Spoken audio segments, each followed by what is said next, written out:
Bonjour à tous et à toutes, j'espère que vous allez bien. Je suis content de vous retrouver. Aujourd'hui, on parle d'arthrite, comment on peut soulager l'arthrite. Vous le savez, les conseils que je vous donne aujourd'hui ne remplacent pas les conseils d'un professionnel de la santé, encore moins une évaluation. Et vous pouvez aussi adapter tous les conseils, les exercices aussi que je vous donne à vos propres capacités physiques.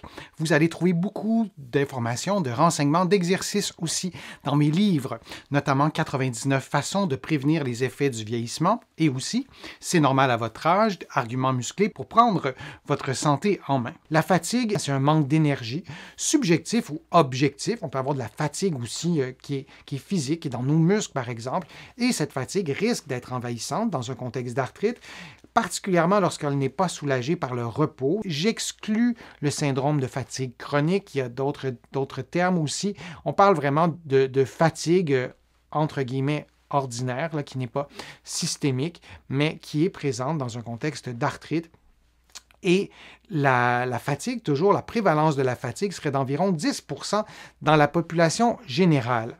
Mais si on regarde ces statistiques-là dans un contexte d'arthrite, la fatigue serait de 4 à 8 fois plus prévalente, bien sûr, chez les personnes souffrant d'arthrite. 4 à 8 fois plus prévalente chez les personnes qui souffrent d'arthrite. C'est vraiment énorme. Alors, il faut en tenir compte et ça dépend des études, ça dépend du type d'arthrite. Souvent, on parle de polyarthrite rhumatoïde, mais on doit retenir que la fatigue, elle est vraiment très prévalente chez les personnes qui sont atteintes d'arthrite. Et regardez cette statistique-là qui est aussi très spectaculaire.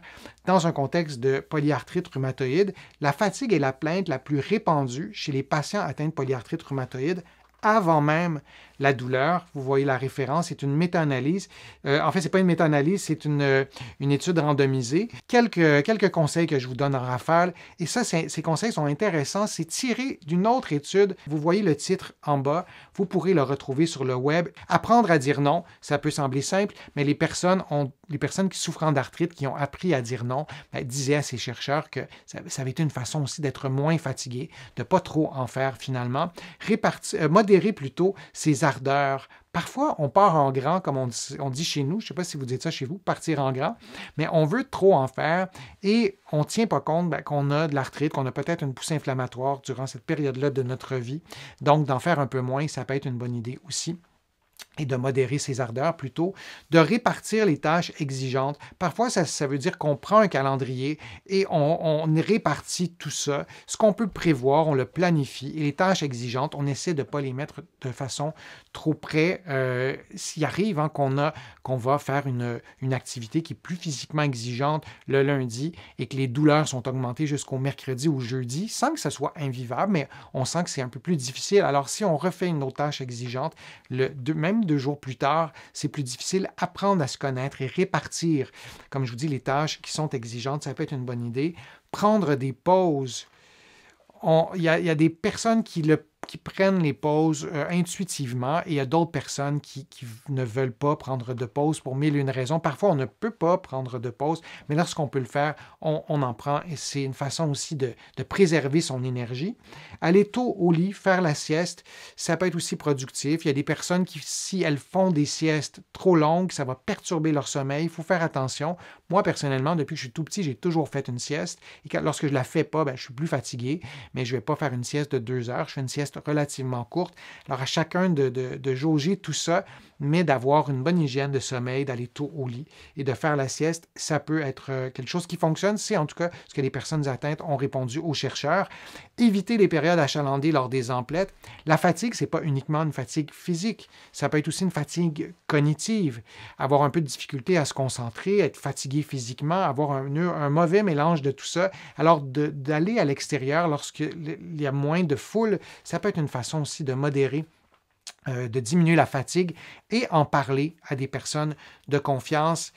Ça aussi, ça peut sembler curieux comme truc, mais combien de patients ai-je rencontré et leur entourage ne savait pas qu'ils ou elles avaient de l'arthrite, savaient encore moins que la fatigue s'ajoutait aux symptômes. Donc, d'en parler à des personnes, ça peut être une façon aussi de mieux vivre tout ça, de pouvoir plus facilement mettre des stratégies en place pour contourner les problèmes de fatigue et d'en parler et de consulter aussi un professionnel, une psychologue, un psychologue, psychothérapeute. Ça peut être aussi intéressant d'être suivi comme ça. Il y a des thérapies qui sont efficaces. Alors, je pourrais vraiment vous donner une longue liste de conseils.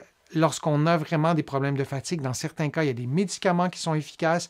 L'alimentation, c'est absolument un enjeu majeur. Moi, je suis physiothérapeute ici au Québec, kinésithérapeute de l'autre côté de l'Atlantique.